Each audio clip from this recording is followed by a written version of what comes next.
Hey, Bills Mafia. We know there's only one topic every day. All Bills, all the time. And now Matt Bovee and Sal Capaccio are going really deep, talking Bills all year long, because it's always game day in Buffalo.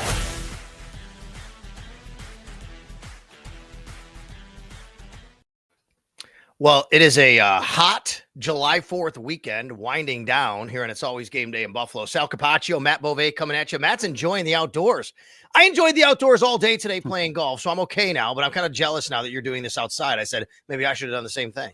I would much rather be inside, but it feels like my internet connection for the video portion of this is better outside. So I am outside, and the reason I have a hat on is because I think I would eventually start sweating. So the point is to try and protect myself from the sweat. And, you know, hopefully this is not a super long episode, so I'm not sitting here and roasting too long. Yeah, I got a chance to play golf today, and it was really hot. I actually enjoy playing golf in the heat, and I played with my college roommate, John Willie. And I'll say his name here. I don't think he cares. John actually, he lives in the New York area, but he's from Geneseo. He comes back once a year, and we've been playing together. You know, we know each other for a long time now, 30 years. And he's gotten me the last 2 years. I got him today. So the title is back in Western New York. I feel good for you. I'm happy for you because that is a big deal. That is, you have bragging rights for now an entire 11 months and 30 something days, which is very nice. No doubt about it. Hey, welcome to It's Always Game Day in Buffalo on this July 4th weekend edition, camp preview edition. A lot going on here we'll get to. But before anything, we got a special, big, amazing announcement for everybody out there. We are taking the show on the road again, back to where we've been the last couple of years while out in Rochester at training camp. Matt and I are going to be at Bar Bill on Empire Boulevard in Rochester, Thursday, July 24th. That's the second day of camp. 7 p.m. the podcast starts. We're going to be out there. Come on by. We welcome you. Fiddlehead IPA is going to be a part of it. We're going to have some drinks with them, but you can get whatever you want, obviously. Wings, everything else on tap. You never know who's going to show up. Matt, I'm so looking forward to this. Thursday, July 24th at Bar Bill. Yeah, one of the shows that we look forward to the most every single year. It's really cool having a partnership with a company that I think we're both really, really, fond of. We both love the food and the wings and the atmosphere at Bar Bill. So to be able to go and take the show on the road there, for it to be early in training camp, I think is super exciting. This time around, it works out perfect because the Bills have a Friday practice as well. So there's going to be people who are probably either went to the practice on Thursday, they're going to the practice on Friday. So it really just kind of fit into the schedule nicely. So we're really, really excited about that. Excited about the podcast, excited to meet a bunch of people who listen to the podcast.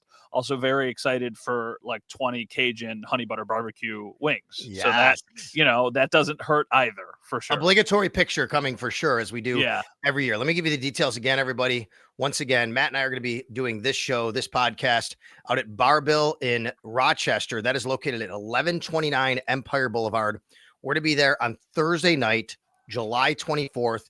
We're going to be setting up, starting a little after 6 p.m., but the show gets rolling at around 7 p.m. We're going to try right at 7 p.m. Hopefully things go well.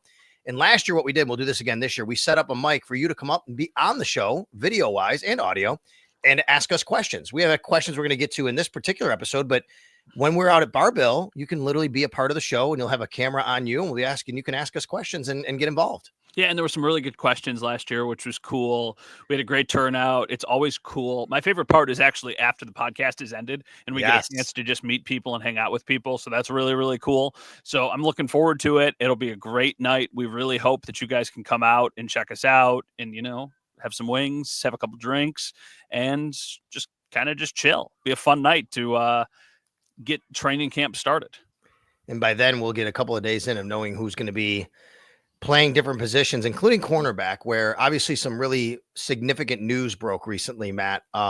Nothing that we didn't know a little bit about before, but now there's officially a civil lawsuit filed against Buffalo Bills cornerback rookie Max Hairston.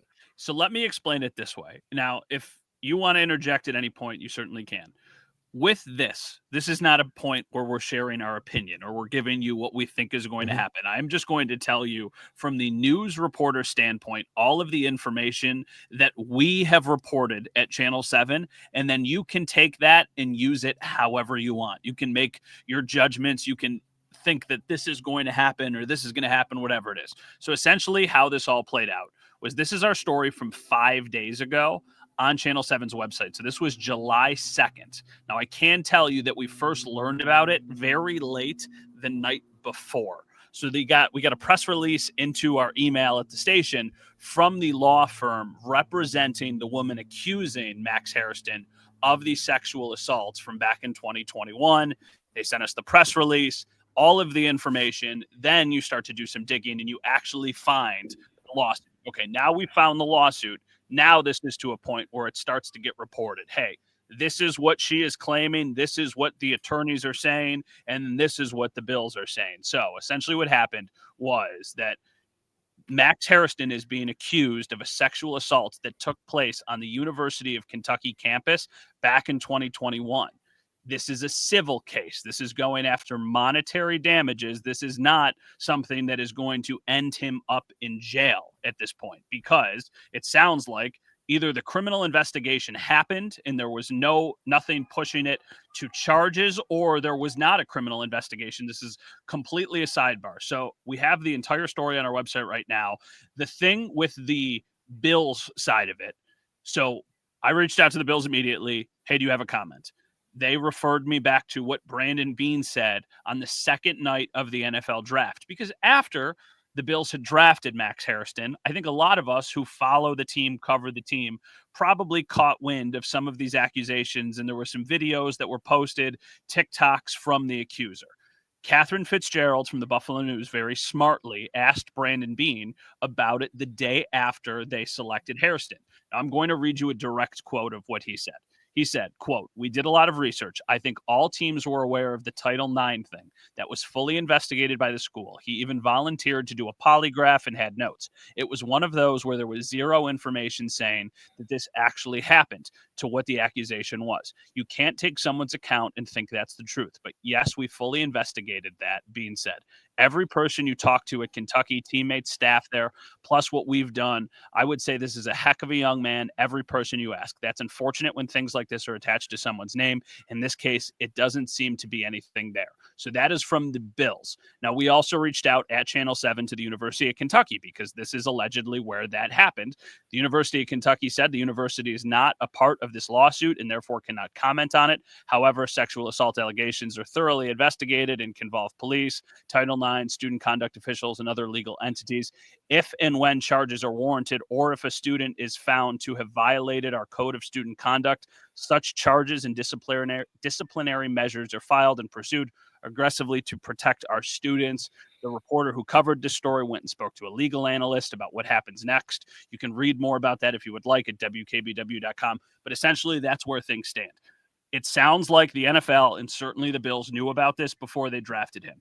Because of that information, I am assuming, and I don't love assuming with a situation like this, that there really wouldn't be any punishment from the league because they were already aware of the situation. I could be wrong, but that's my read on it. I don't think this is a situation where all of a sudden down the line, he gets suspended.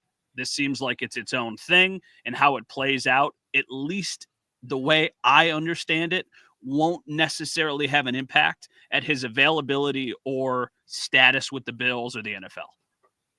Well explained. There's one part in there that's a bit confusing for people. When Brandon talked about Title IX, generally you think of Title IX as being the law which says women are equal to men in sports programs, right? Funding, facilities, rosters, things like that. It is actually tied to that type of Title IX, because in Kentucky, the state of Kentucky, federal law, okay, obviously for Title IX, and state law here, prohibits sex-based discrimination in educational programs and activities, including sexual harassment and violence. So this would fall under a Title IX issue, since it was alleged to have happened at the University of Kentucky on campus. So that's why Brandon Beane talked about this being a Title IX issue. When he mentioned that, people said, "What do you mean Title IX? Yeah, Isn't that, yeah, something has Title IX is an encompassing law which deals with sexual violence and what's being alleged here." So that's why we're going to go to camp on July 23rd. That's the first day of training camp. We generally hear from, I think, Sean McDermott the first day, Brandon Beane, Josh Allen within the first couple of days. I don't know when we're going to hear from Max Hairston. I'm sure, though, this will be asked of Max Hairston. And at some point, the Bills, they've already made, they just refer to Brandon Beane's statement essentially, right? At this point, Yeah. At some point they may address this again, but I'm guessing all they'll really say is Brandon Beane addressed this and he would just have the same response essentially. Yeah. Now, I do want to also thank you for clarifying that because it's important. I will read you what the legal analyst said. Our reporter at Channel 7, Kristen Morand, did the story, and she talked to Farina Altschiller. She is an attorney in Western New York. We use her for a lot of legal analyst stuff at Channel 7. She said, civil lawsuits are often pursued when criminal charges aren't filed, especially when the accused has a high profile or perceived financial resources. Quote, this is a civil suit for money damages, which is different than a criminal case where somebody would be looking at a potential sentence or penalty of imprisonment. She went on to say it is very difficult to prove. This is basically, she said, a lot of this comes down to the consent element of it, and it comes down to credibility. It's very difficult to prove consent. It comes down to credibility, and a civil lawsuit certainly never helps with credibility. And then she added that DNA evidence may be collected in cases like this. It doesn't resolve the question of consent. DNA, quote, DNA can never answer the question of consent, she said. So just kind of a little bit more information from an actual legal analyst, because that is certainly not us. But we also know that this is a notable development as far as the Bills are concerned, and we haven't done a podcast since then. So we wanted to make sure that we addressed it. And again, I'm sure it will be talked about more as it gets closer to training camp. And then once we are in training camp, Max Hairston, the civil suit that has been filed against him. All right. Training camp does open on July 23rd. We're going to put the schedule back up for you again. We did this last time on the podcast. This is just the fan schedule. There is another day in here. If you're looking at the schedule on the video side of things, by the way, you should be subscribed and watching on video at Sal Sports on YouTube. Come and watch us. But if you can't, you're just listening. I'll tell you what it says. July 23rd, 24th, 25th, 9:45, 9:45, 9:45. Bills have all these 9:45 a.m. practices. First day off is Saturday. Then it's 3 more. So they really go 6 out of 7 days at 9:45 a.m. Then another day off on the 30th. They're back at it on the 31st in Rochester. And then they come back home for the return of the red and blue on Friday night, August 1st at Highmark Stadium. They're off on the 2nd.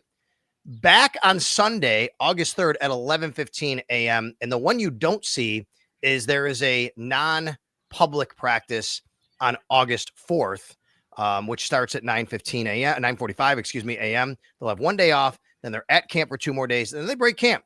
And then they're back in, it's preseason is already here, which is hard to believe, Matt. In fact, how about this? I was just thinking about this, looking at the schedule. The NFL, the Pro Football, Hall of Fame game is July 31st. I mean, that's crazy to think about. It's later this month. There's a football game later this month. We are recording this on Sunday evening. We're 17 days away from the start of Bills training camp. So it's going to go like that. And then all of a sudden it's going to be a week away. And then we're going to be moving into Rochester and moving into the dorm rooms and doing all of that nonsense. So it does start soon, which somebody asked me the other day, hey, do you enjoy it? Do you not enjoy it? I said I really enjoy it. I don't know how you feel, especially the beginning. The beginning of training camp always feels like the beginning of the school year, right? It's still fun. It's exciting. When it's 93 degrees on the 11th day of camp and you've done the same thing over and over, it gets a little bit old. But I'm not wishing away the summer by any stretch, but I always love when camp starts and we can kind of pick things up. You know what's interesting too is it's crazy. You're in August, and yet in the morning. So we do the morning show there. It's Jeremy and Joe, obviously, in the morning, and they have their setup. And I go down in the morning. I'm usually on with them either 7 or 8 o'clock. I'll go down, and sometimes in those 7 o'clock mornings, it's a little chilly in the morning before the sun comes up. Oh, I'm not kidding you. Stop. I'm not kidding. I get up and I do my little walk to the village of Pittsford, and I go and get an iced coffee, and it is perfect. It's perfect. What would you consider chilly? 60? Yeah, sure. But I mean, like chillier, like you go down, you're like, oh, wait a minute. There's a bit of a chill in the air. Like you got to wear, how about this? Like enough to wear a quarter zip. Absolutely not. Oh yeah. Then I don't think you're up in time. Absolutely. I don't think you're up in time. What about, are you up at what time do you do your little walk? I mean, it just depends. I'm on baby schedule, so I usually wake up when around the baby would get up. I would say I'm usually at least out the dorm room because there's nothing there. Like you bring in a TV, you bring in a coffee maker. Yes. I bring in nothing. I don't bring a TV anymore, by the way, because now we have like everything's online. Yeah. Mine is a glorified prison cell. So I want to get out of there as soon as humanly possible. So I wake up, I brush my teeth, I put on a t-shirt and shorts, and I walk outside. So I would say normally like 7:15, I'm usually out the door. Okay. I am refusing almost out of principle to wear sleeves with anything higher than 55 degrees. And the only reason I'm even giving myself like the little caveat is if you're at a fire and there's bugs, then I'll put on sleeves because I don't want to get bit more than I am getting cold. Like I don't mind I don't mind 55. I don't mind 50. Like that's I don't either. I'm just telling you, it feels a little chillier. Like, it's a little chill in the air. Yeah. You know, that little fall chill that starts to, I'm telling you, every year without fail, it happens. I go down there at like 7 a.m. with Jeremy and Joe, and I'm like, oh, that's a little chill. Plus we're by that concrete, by the stands right there, so you don't, the sun hasn't come up. It hasn't started hitting you yet. So anyway, just saying, by the way, this is, unless we do something the next couple of days because something big happens, this is the last podcast you're going to hear from me for about a week or so. I'm going to be leaving for Italy on Wednesday. And very exciting. I know you're going to be doing some stuff here on It's Always Game Day in Buffalo as well, but I'll be leaving for Italy on Wednesday and hopefully do not spend the entire time in a room like you did the last time you were in Italy. Wasn't the last time, luckily. Oh, that's right. Yes, it was two times. Two times ago. There you go. I ended up spending, what was it, 7 days in an Italian. Oh no, but you had that other travel story you shared here that I don't want to necessarily get back into the last time. Every time I go to Italy, something crazy happens. Essentially, that was the best part of training camp last year. Yes. Was how many people would come up to me and specifically shout out that story. I can't believe that story from the bus where the girl peed and it went down the aisle, and I was like, I know, it was crazy. Every time I go to Italy, something crazy happens. So, yeah, I hope that you have just a very normal, easy trip to Italy without any public, whatever that would be considered, or any very bad sicknesses. If you are a WGR listener, which I hope you are, this is the trip that we were promoting about 6 months ago. Go to Italy with Sal Capaccio. This is the trip. And there's 20-something people going, Matt. It's really cool. So this is a group. And I just met most of these people, if not all of them, for the first time ever last week at a meeting where, hey, this is what's going on. And it's going to be really cool. And it's pretty much all Bills fans, which is also really cool. So I said, everybody's got to bring something Bills related so we can take a big picture. And I've also been in contact with a couple of the people at the Bills backers of Italy to see if there's a time where we could kind of meet up and say hi with them as well while we're out, because we're hitting up like 7 different cities in 10 days. That's awesome. What city are you most excited about? Maybe the first and the last, probably. I don't know. I shouldn't say that. I'm excited about everything because the first is Rome, and we will be visiting the Vatican. And we just got, and that's part of the group. That's part of the group. Rome? I have been to Rome, but I haven't been to the Vatican. Sweet, my first time. And we just got our tickets. We purchased tickets for the Colosseum because that's not on the actual part of the thing. The group is not. We're all going to the Vatican together. They set that up, but the Colosseum is not. So we just purchased tickets. Last night there, a nighttime stay in Lake Como. Very, very, beautiful. Everybody says, that's where you got to go. But I've not been to Florence yet. And I've heard Florence is absolutely stunning. Maybe best city in the world. Okay. That I've been to. There you go. Legitimate. It's also where was stuck with COVID. So I spent 7 nights in a hotel in Florence without being able to leave. And that was miserable. But up until that, now my opinion has been soured because of that experience. I used to always joke with my wife, Andrea, I want to have a place in Florence. I want to have a little random condo that I can go to and spend time in Florence when it's time to retire, when it's time to hang them up. So I love Florence. You're going to have no shortage of incredible food anywhere you go. If you have ever been to Italy, if you ever plan on going back to Italy, I'll tell you right now, I recommend this restaurant to everybody. This is just a little mom and pop restaurant in Rome. Mimi e Coco. MIMI space E space Coco, COCO. Okay. It's in the middle of downtown, it's in the middle of Rome, but on a side street, cobblestones, buried into a wall. You'd have no idea it exists. It is my favorite restaurant I've ever been to. And it's not just the food. It's great Italian food. Of course it is. It's the vibe. It's where it is. It's how it's set up. It's just so awesome. So if you go, or if anybody who's listening to this goes to Rome, go check out Mimi Coco. So I will do that. I'll make sure we do that. Mimi Ikoko. And coming back, be back here really the weekend before training camp starts. And then it's basically off to camp. And once again, Matt and I will be at Barbill on Thursday, July 24th. We have a couple other things we're working on as well. So don't think they might be the only, if it's like, oh, I can't make that one. Don't worry. We're working on a couple other things and maybe you can catch up and see us as well. All right. I want to get to some questions because we had a ton of them. You tweeted out at Matt_Bove, at Sal Sports, some questions. We have some really good questions. I want to start with this one because I think it's really important to kind of give the answers here, at least from my perspective, but I'll let you do it as well, obviously. Serious question from Dan. He says, serious question. How do each of you balance work and family during the season? It's a highly demanding beat. Well, I'm just going to say this, and this is something I tell anybody who wants to get into this business. This is not a 9-to-5 job, what we do. We love our jobs. I think I can speak for Matt saying that. But yeah, these are, we could have to work at all different odd hours and times and days when we never know. But you know what the key is? You have people around you that support you. When you have a family, that's what the key is for me, Matt, right? Like I have a wife and a son who understand, oh, the Bills just made a move. Dad's got to go to work. Oh, dad's got to write a story. He's got to go to a press conference. You know, like, yeah, he's got to go out of town for a game. Oh, a Thursday night game or a Monday night game. I think the key and the secret, Dan, for me is to have people who support you and understand that this is what you do. And then you support them, obviously, when they have, their career and things going on in life. Trying to find a balance. It's a good question, Dan. It's something that I struggle with, admittedly. Like I am just very career focused and I've been that way for a long time, and it's hard because it can take a toll on relationships and friendships and whatever it is. So it's a conversation that my wife and I have every single year of like, hey, this is what the schedule looks like. This is how the travel plays out.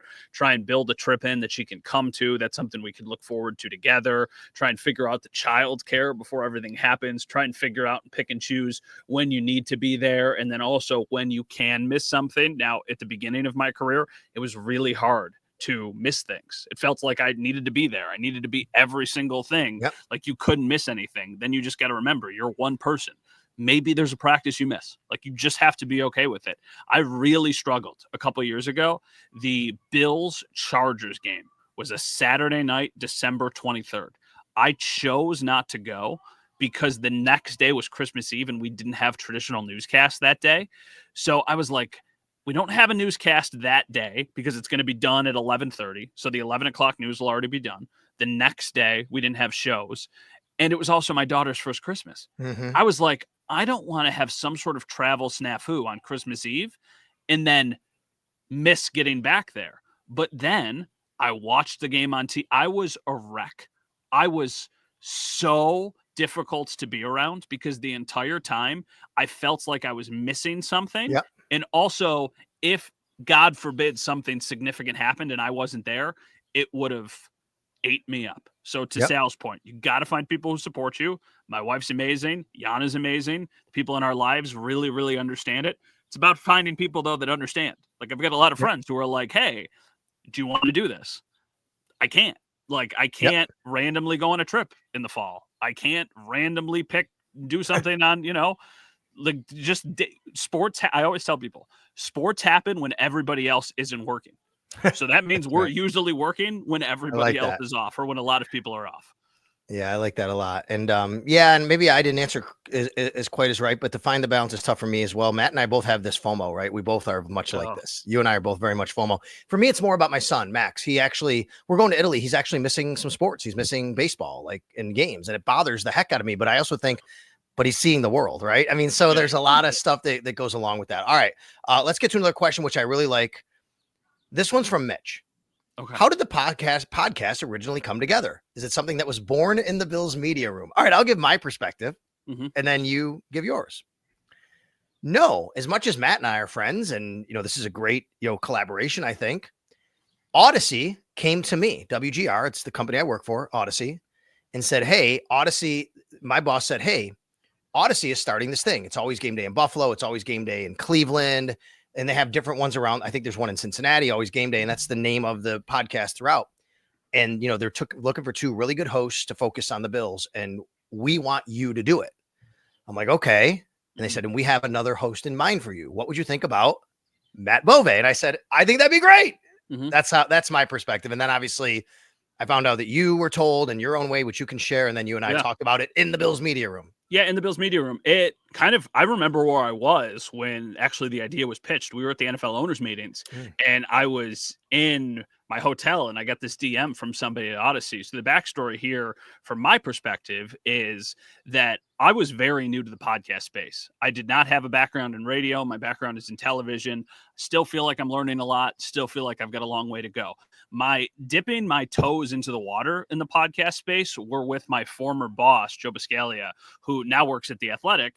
He did a weekly podcast or, every couple episodes, a few a week.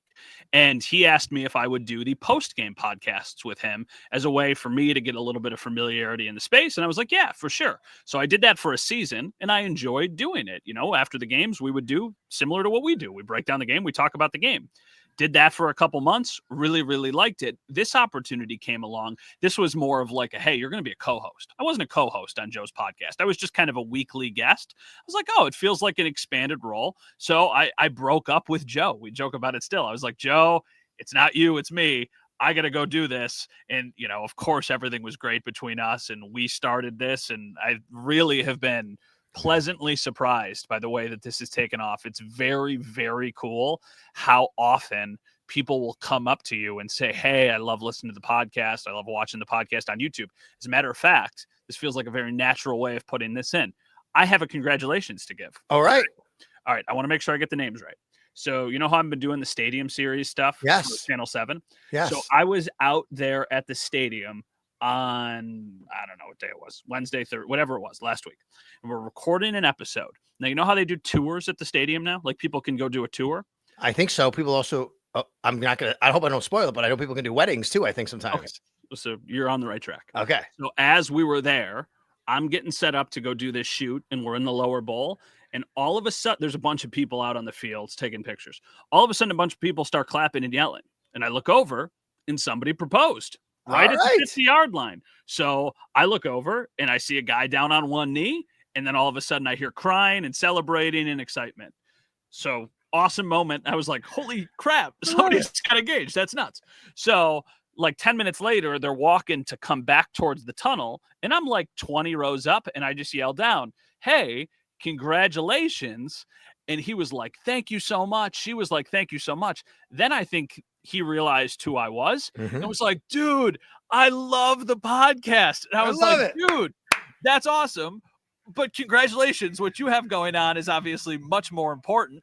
So then I actually was like, hey, send me the picture. I want to post it for Channel 7 in the episode.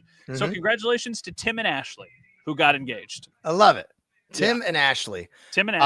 By the way, I don't think they do weddings at the field. Don't call the Bills about having your wedding there. That's what I meant. Like someone has proposed to people. People go there and they've proposed and they've done stuff like that, which is great. And that's an amazing story. I love it.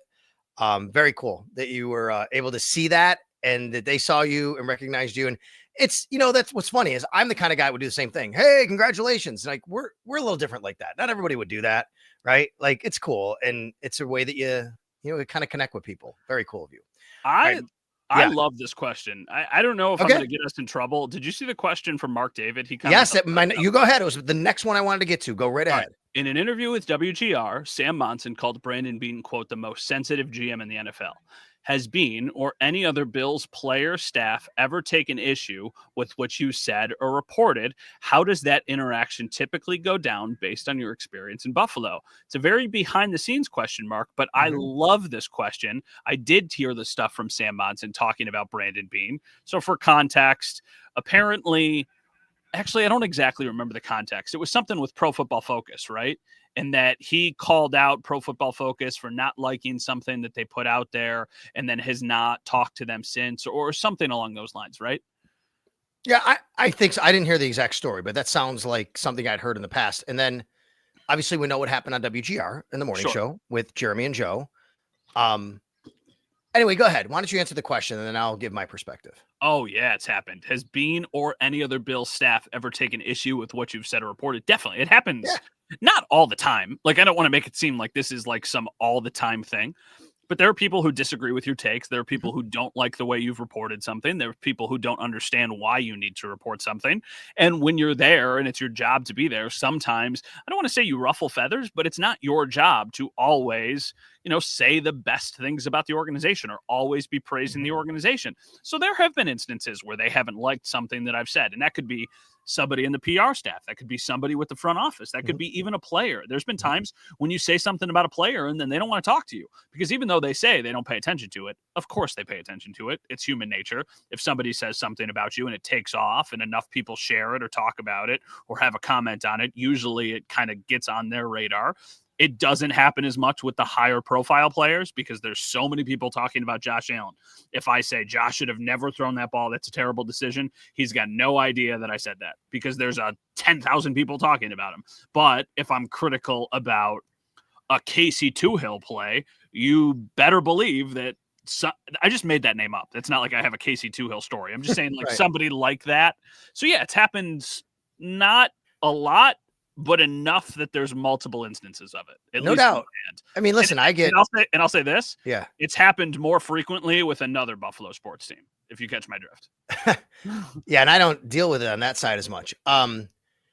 Listen, even me, who I get accused of being, team homer, mouthpiece, whatever, sidelines, don't want to ruin your access, whatever. Like that stuff just bothers me because it's just, I operate a certain way. I always say like, my job's to give you the information and the reason. Like, I don't have to go there and agree with everything the Bills do or disagree with everything the Bills do or ever like, yeah, we can give our opinion, but I think it's more important to tell you why they did things more than anything. So I try to do that more than anything. So I try to find out information like that. And at the same time, yeah, I mean, you want to do the job right. And I'm not someone who just believes that doing the job right means that you just got to go, so scorched earth on people, even when they make mistakes. I've always been told one thing. This is what I've always been told. Hey, like if we stunk or someone played poorly, you should say all that. Just don't take cheap shots. And I agree with that. Like that's my, like, just don't take cheap shots. Be fair. So I take that approach. I will tell you a story and I won't use the names here.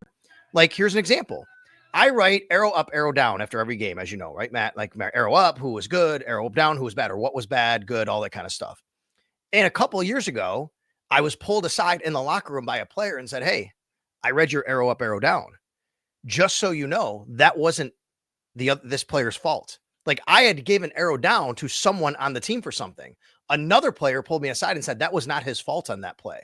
And I said, what happened? He explained everything. I said, I really appreciate you. Now it's out there, but from my perspective, this one guy messed up on this thing. So the point I'm making here is I think because, and when you go about it the right way, and when you are fair, and even though you're critical, but fair, I think you can have that trusting relationship where you get more information, if that makes sense, right? Like if this guy knows, if I'm someone's just completely always slamming guys and it's never, he's not going to, he's like, whatever, that's just Sal. That's what he does.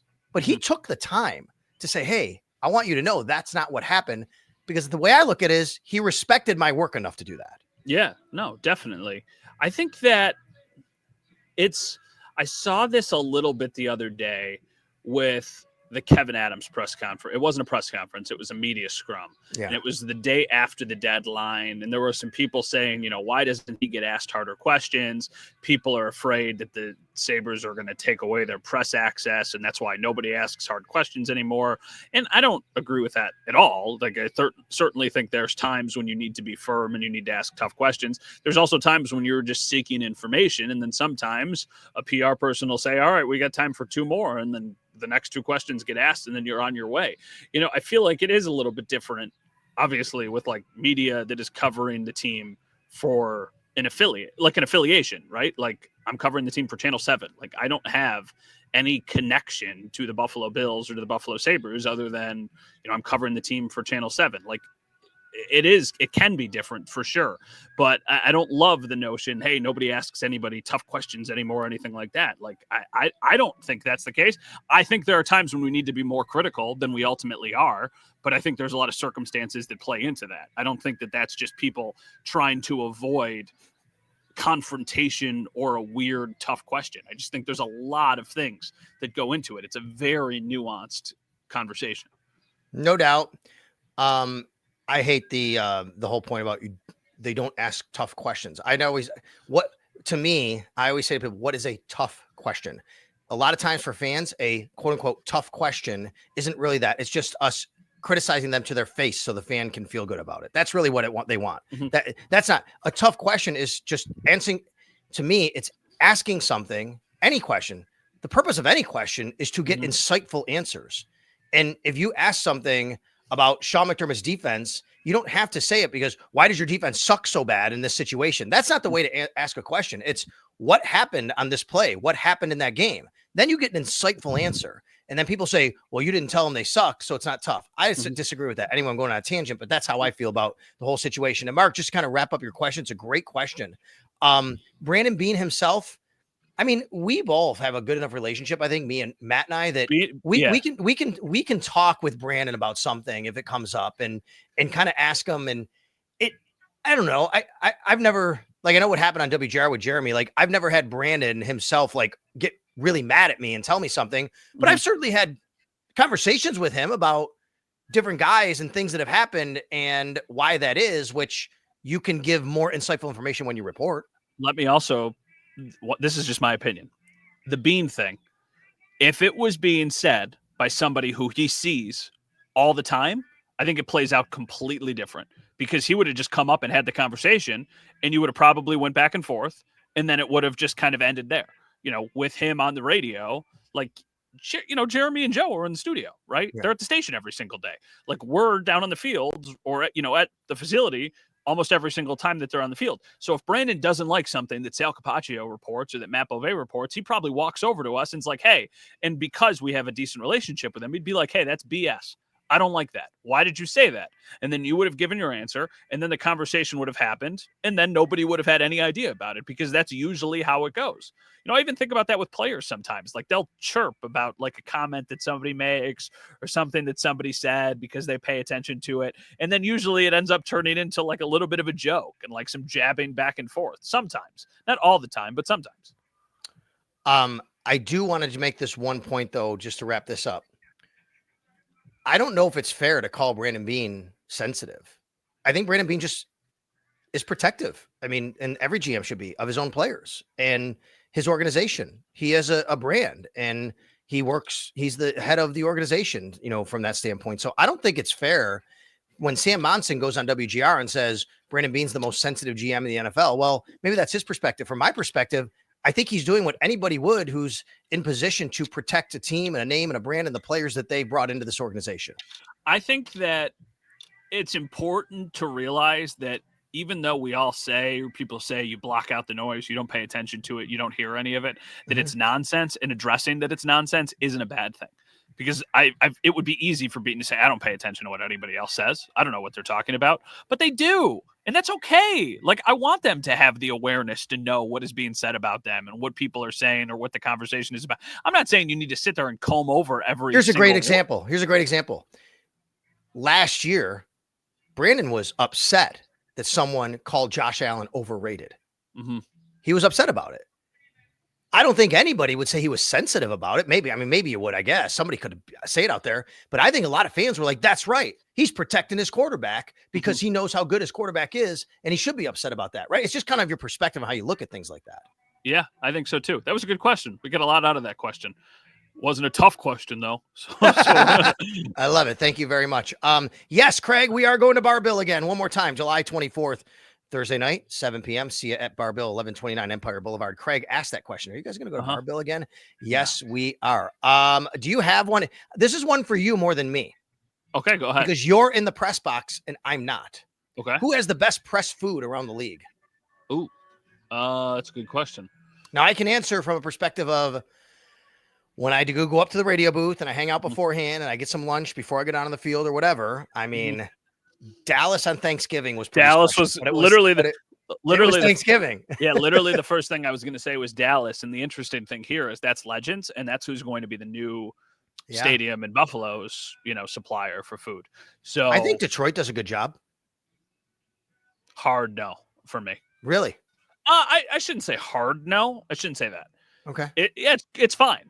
I wouldn't say good or bad. I wouldn't say there's some that are bad. There's some that are not great. New Orleans, on Thanksgiving was a tough scene. I think the Bills are very good. Seattle is elite. Seattle has a barista in the press box, a Starbucks Seattle barista. does have that. That's right. Think about how ridiculous that is. So yeah, there's some good ones. There's some not so LA good was ones. very good for the radio side of things. I don't know how it was for you guys, but ours was good.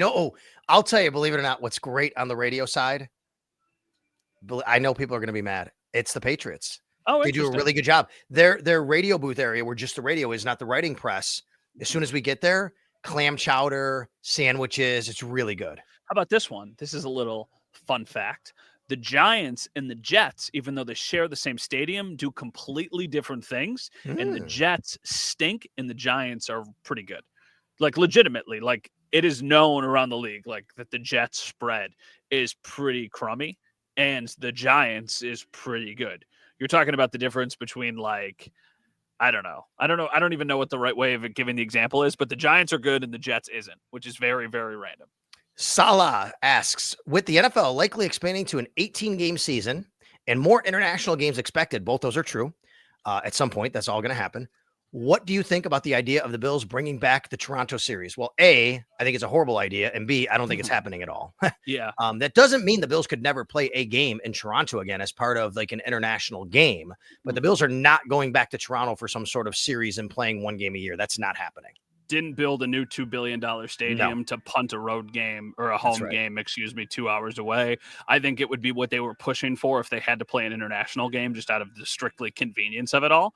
So I think they would be pushing to play a Toronto game, but I don't think they would be pushing to play a Toronto game every single year. I think it would only be, hey, we'd much rather go to Toronto than Australia.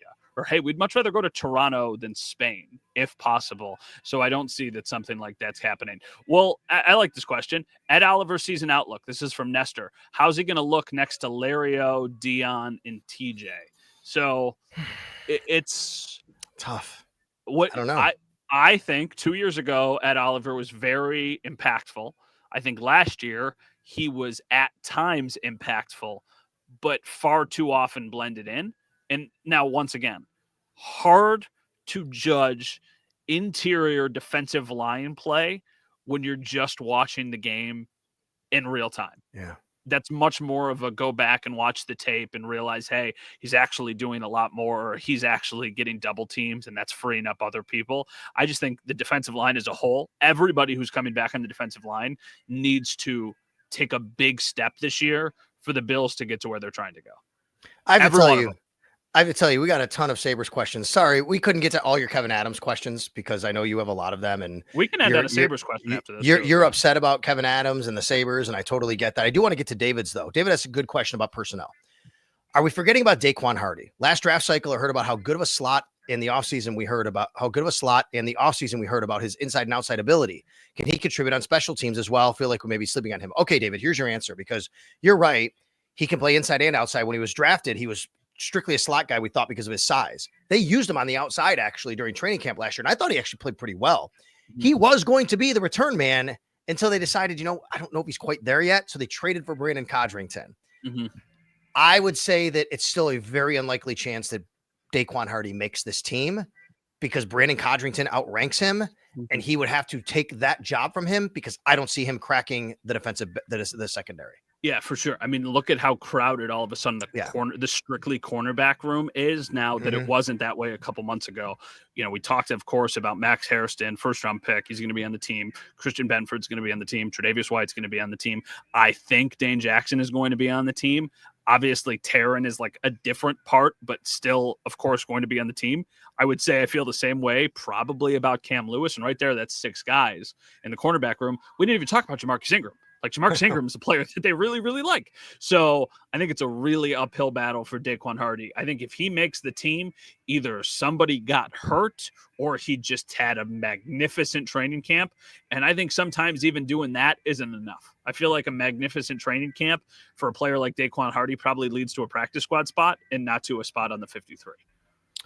Okay, what's left on the bone? I have to ask you. I don't want to. So many questions. But I don't want to do this without making sure. Are we still promoting the contest, or was that just last time? No, we're still promoting it. So okay, I want to make sure people know. Do you have I want to make sure I have the address right again. It's the tiny URL address, and I want to make sure because I don't have it top of mind with me right now. So I'm gonna grab that. Okay.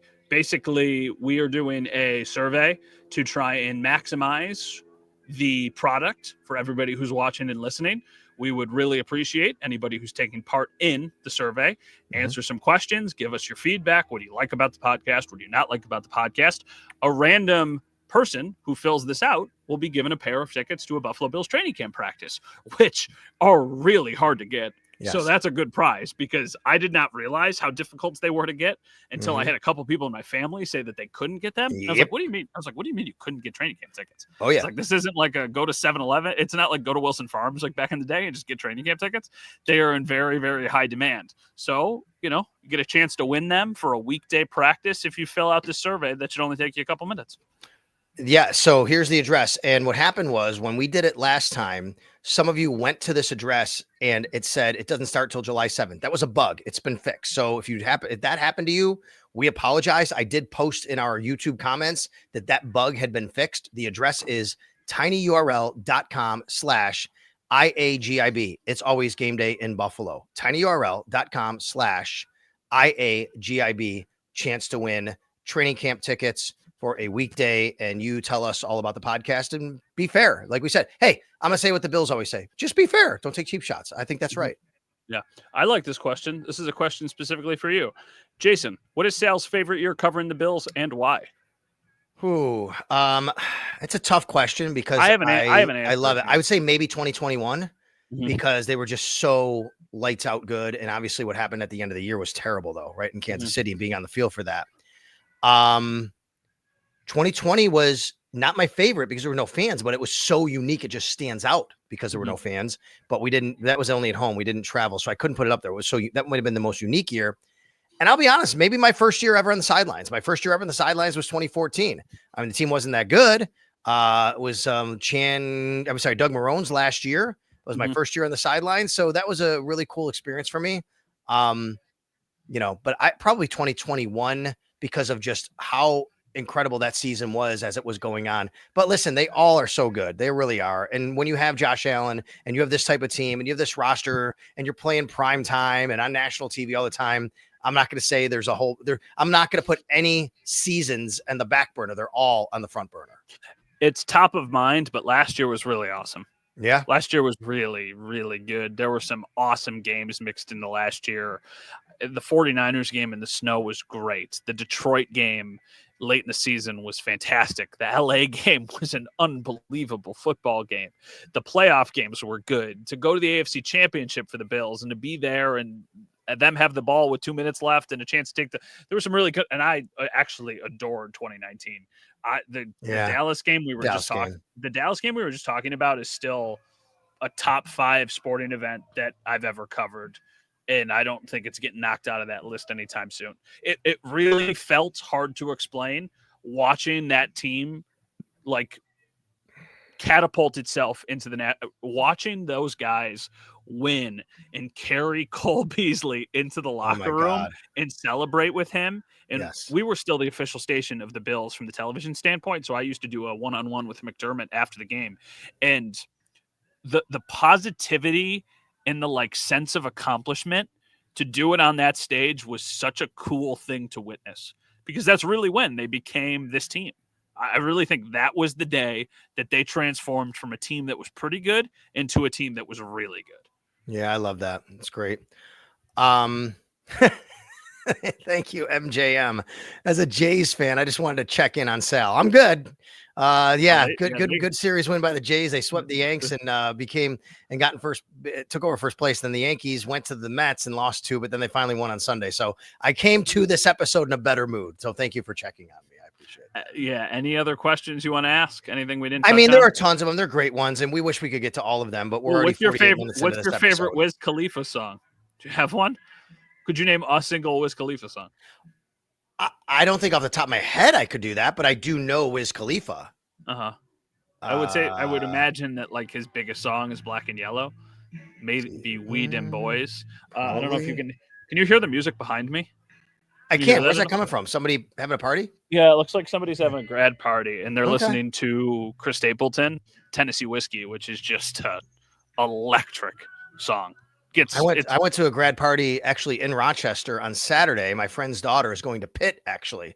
So I had to say, look, I mean, I'm here for your graduation party, but come on now, we're rivals, right? I'm Syracuse, you're Pitt. What are we doing here? So this is the time of year for all of that, no doubt. Somebody asked me, I want to clarify this. It's great. Thank you.